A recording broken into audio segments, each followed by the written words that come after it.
It's a very touching story. It also shows the love of Allah subhanahu wa ta'ala, the power of Allah subhanahu wa ta'ala. Never ever underestimate the power of Allah.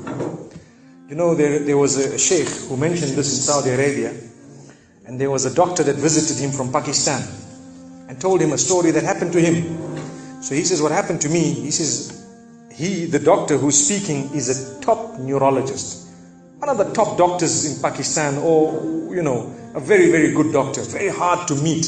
It's said that perhaps you would have to wait months on end before you can get an appointment to see him. So what happened is, he says, I was flying from one city to another, a very busy man, flying quite often within the country and perhaps even outside. And he says, suddenly the clouds built up.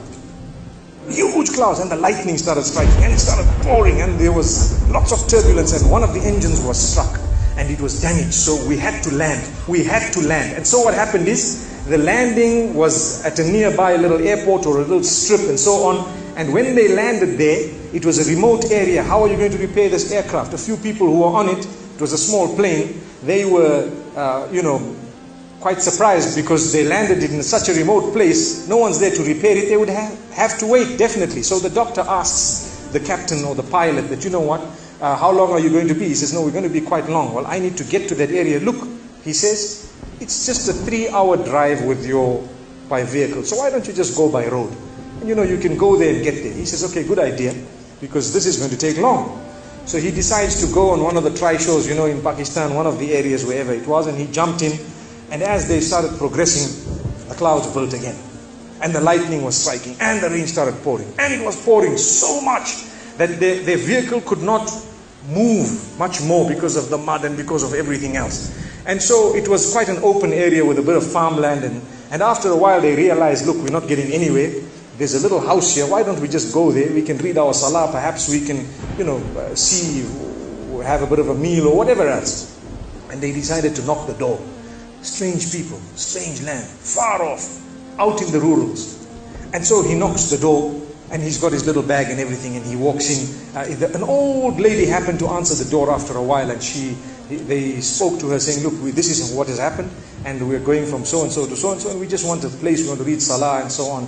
And she said, no problem, you can come in. She had a little musalla, a little sajjada, and she had a little baby on the side, or not a baby, but a child. And the child, every little while, she's actually checking on the child, and she's sitting on that musalla making dua and reading her own salah. These people fulfilled their salah, did whatever they had to. And when they were about to leave, they spoke to the old lady saying, thank you very much, jazakumullah khair, and so on. And, we're going, what's happening to this child, So the woman says, look, the child is an orphan. And the child is unwell, not well at all, very sick. And we've been to all the doctors around. And subhanallah, I'm the grandmother of this child. The doctors have told us that there is only one specialist around who can help this child. And we tried to make an appointment, but they asked us to come 6 months later, and it's far away. I've been making dua to Allah ever since that day. Ya Allah, make it easy for us. The child is sick, make it easy for us, Ya Allah. So the man says, what's the name of that specialist? So the granny says, it's Dr. Ishan. Immediately this doctor burst into tears. He burst into tears. Straight away, he burst into tears. Why are you crying? Your dua has just been accepted. For your dua, the thunder came, the lightning came, the engine struck, we came down, we came on the road, the rain came again and stopped us and so on. And do you know what? The rain only stopped after the question was asked. Now it happened. And now the woman starts crying. Subhanallah. And the doctor himself is telling the story, saying, that was me. It happened to me, he says. And he says, I learned that Allah's armies are beyond limits. Allah uses whatever He wants to get what He wants done.